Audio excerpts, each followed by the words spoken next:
Sorotan lain, Partai Keadilan Sejahtera mencopot Wakil Ketua DPRD Banten, Budi Prayogo, dari jabatannya.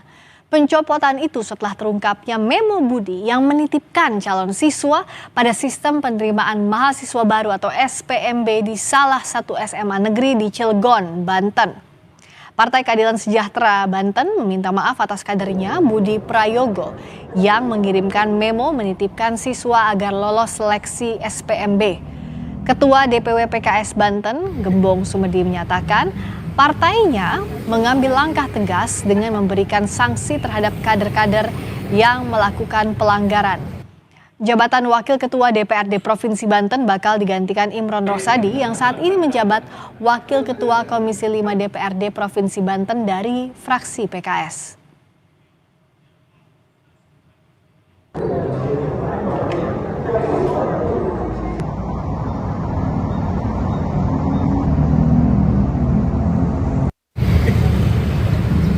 Dilakukan maka fraksi PKS DPRD Provinsi Banten memutuskan untuk merolling jabatan pimpinan DPRD dan yang semula Pak Budi Prayogo digantikan oleh Bapak Imron Rosadi sebagai Wakil Ketua DPRD. Terkait pencopotan dirinya sebagai Wakil Ketua DPRD Banten, Budi Prayogo menerima keputusan partainya. Budi mengakui menulis memo tersebut dengan alasan meneruskan aspirasi dari warga dan ia sama sekali tidak mengintervensi keputusan seleksi SPMB di sekolah. Ya seperti itu, seperti yang beredar itu. Jadi ada yang menitipkan sekolah? Iya, masih pengantar aja. Tidak ada intervensi juga? Nggak ada telepon kepala sekolah, nggak ada telepon ke dinas, nggak ada telepon ke siapapun. Murni permintaan masyarakatnya. Lalu bagaimana lengkapnya soal kasus siswa titipan di SPMB ini sehingga PKS mengambil langkah tegas mencopot salah satu kadernya? Kita akan tanyakan Ketua DPW PKS Banten, Gembong Sumedi. Selamat malam Pak Gembong. Selamat malam Mbak. Saya mau tanya dulu, jadi sebenarnya kronologinya seperti apa? Temuannya itu memonya isinya apa detailnya Pak? Ya, memonya sih sebetulnya meminta agar anak ataupun calon siswa yang diusulkan itu bisa dibantu dan diterima. Kira-kira begitu saja. Isi memonya tidak terlalu banyak. Calon siswa itu siapanya Pak Budi? Menurut keterangan Pak Budi yang disampaikan ke saya bahwa calon siswa ini adalah tetangga dari stafnya. Kebetulan siswa ini termasuk yang kurang mampu, informasi Pak Budi secara ekonomi, sehingga dan di sisi lain dia ingin masuk sekolah negeri. Makanya tetangganya yang kebetulan stafnya Pak Budi itu minta tolong ke Pak Budi untuk membuat menandatangani memonya. Nah, seperti itu. Lalu kalau sebenarnya dalam proses yang benar, kalau ada siswa kurang mampu mau dimasukkan ke salah satu sekolah, apa yang PKS lihat sehingga ini dianggap menyalahi aturan yang dilakukan oleh Pak Budi? Ya, kalau memang ini siswa yang tidak mampu, kan ada jalur afirmasi ya. Jadi itu ada jalannya sendiri. Jadi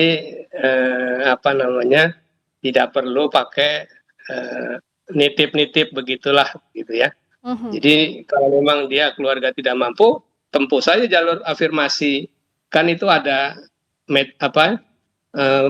posisi afirmasi dibuka di situ. Ini kan jadi ramai memang karena tidak ada jalur rekomendasi begitu ya Pak Gembong ya, yang ada afirmasi kalaupun tidak mampu. Rekomendasi itu tidak ada sama sekali ya jalurnya? Tidak ada, dan jauh-jauh hari Pak Gubernur juga sampaikan bahwa dalam SPMB ini tidak boleh ada cawe-cawe dari siapapun begitu kan, tegas Pak Gubernur sampaikan.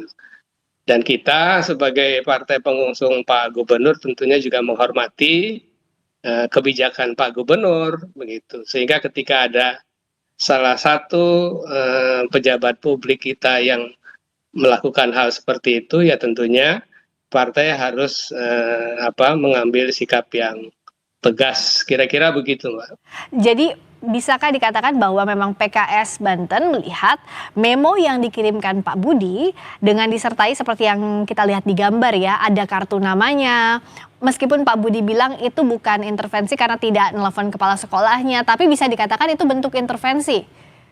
Iya, itu menjadi salah satu bentuk intervensi. Biasanya kan kepala sekolah ketika melihat memo dari siapa, ada tanda tangan, ada stempel, wah ini seolah-olah kan resmi begitu ya. Jadi ya ini yang khawatir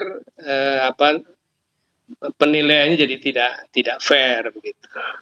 Oke, dan ada antisipasi ke depannya dari PKS atau apakah justru ada laporan-laporan lain selain titipan kasus yang akhirnya Pak Budi dicopot dari jabatannya atau laporan serupa yang diterima PKS Banten? Ya, artinya pencopotan ini sebagai antisipasi ya. Artinya kita sebagai partai tegas ya, untuk hal-hal yang seperti ini kita tidak mentolerir begitu. Gitu, Mbak. Ada imbauan lain atau ada penegasan yang disampaikan juga terhadap kader terhadap hal ini, Pak Gembong? Iya, saya pikir kasus Pak Budi yang viral ini cukup menjadi pelajaran buat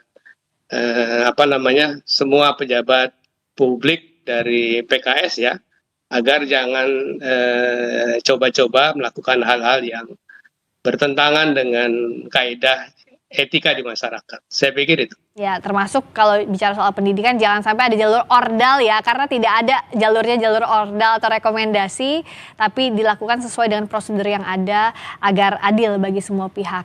Terima kasih Pak Gembong. Oke, sama-sama. Terima kasih Pak Gembong Sumedi, Ketua DPW PKS Banten. Berikutnya